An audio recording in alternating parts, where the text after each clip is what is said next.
नमस्कार। प्रभात साक्षी news network और आप सभी का स्वागत है। पश्चिम बंगाल में अब की बार बीजेपी सरकार, तमिलनाडु में अब की बार विजय की सरकार, असम में फिर एक बार बीजेपी की सरकार और पुडुचेरी में फिर एक बार एनडीए की सरकार।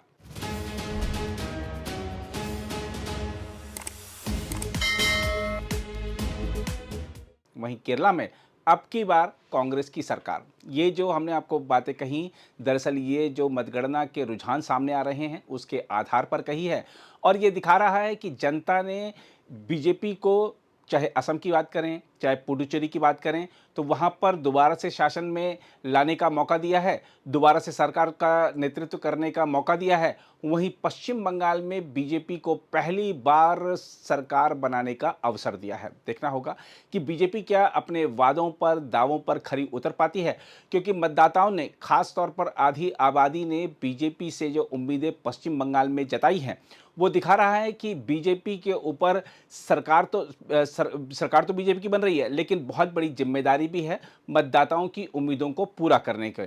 और खास तौर पर जिस तरीके की दबंगई वाला शासन वहां दिखता था, उसका चूंकि अब अंत होने के करीब है, तो वहां पर सुशासन स्थापित करना, कानून का राज स्थापित करना बीजेपी के लिए बहुत बड़ी चुनौती होगी।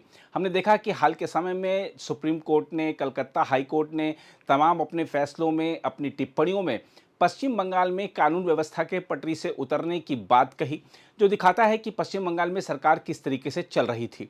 हमने देखा कि चुनाव के दौरान किस तरीके से तृणमूल कार्यकर्ताओं के घरों से जो स्वदेशी बम मिले, तमाम तरह के हथियार मिले, जो नकदी की बरामदगी हुई, जिस तरीके से वहाँ पर टीएमसी मतदान के बाद आक्रामक रूप में नजर आ रही थी, उससे भी लग रहा था कि टीएमसी की सरकार जा रही है और शायद ये खींच हार की ही है।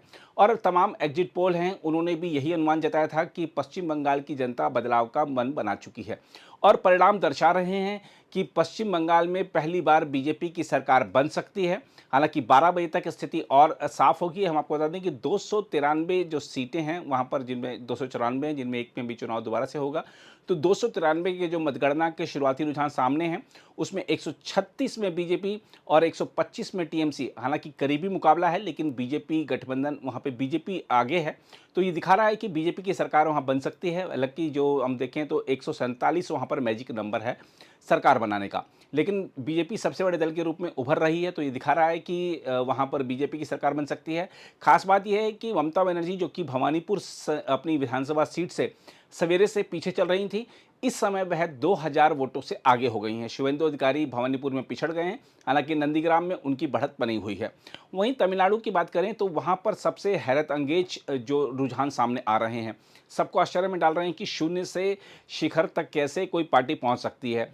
विजय, जिसने टीवी के नाम से पार्टी बनाई, उन्होंने शून्य से सफर किया, शुरू किया और अभी 101 पर आगे चल रहे हैं। 234 वहां पर विधानसभा की सीटें हैं, जिसमें से 101 पर विजय की पार्टी अकेले दम पर सबसे बड़ी पार्टी बनकर उभर रही है और 73 सीटों पर एआईएडीएमके गठबंधन और 50 सीटों पर डीएमके गठबंधन और अन्य एक सीट पर आगे हैं। तो यहाँ पर जो गणित साफ नजर आ रहा है कि टीवीके और एआईएडीएमके गठबंधन मिलकर सरकार बना सकते हैं। देखना होगा कि सरकार बनाने की जो कवायद है वो कैसे आगे बढ़ती है, लेकिन तमिलनाडु से जो खबरें सामने आ रही हैं वो दिखा रही हैं कि विजय ने अपने उम्मीदवारों को रिजॉर्ट में ले जाने के लिए कहा है, ताकि उनको तोड़ा ना जा सके, उनकी पार्टी को तोड़ा ना जा सके, उनके विधायक एकजुट रहें। तो अब रिजॉर्ट पॉलिटिक्स तमिलनाडु में देखने को मिलेगी, क्योंकि वहां पर त्रिशंकु विधानसभा की स्थिति बनती दिख रही है।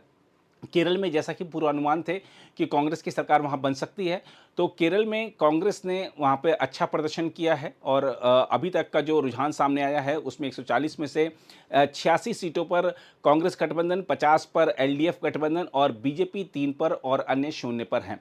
तो दिखा रहा है कि एक नाराजगी थी सत्तारूढ़ लेफ्ट गठबंधन के खिलाफ और वही मतों में परिवर्तित हुई है। थोड़ी देर में वो परिणामों में जो रुझान है वो परिणामों में परिवर्तित होंगे, तो वहाँ पर कांग्रेस की सरकार तो बन जाएगी, लेकिन कांग्रेस के लिए सिरदर्द वहाँ बहुत बड़ा है, क्योंकि मुख्यमंत्री पद के लिए आधे दर्जन से ज़्यादा नाम तो एक तो राज्य से हैं, दूसरा दिल्ली से भी केसी वेणुगोपाल के मन में भी है कि केरल का मुख्यमंत्री पद मेरे को मिले। देखना होगा कि क्या वेणुगोपाल बनते हैं या सतीशन बनते हैं या अन्य कोई और, रमेश चेन्निथला, या तमाम वहाँ पर नाम जो हैं सीएम पद की रेस में चल रहे हैं।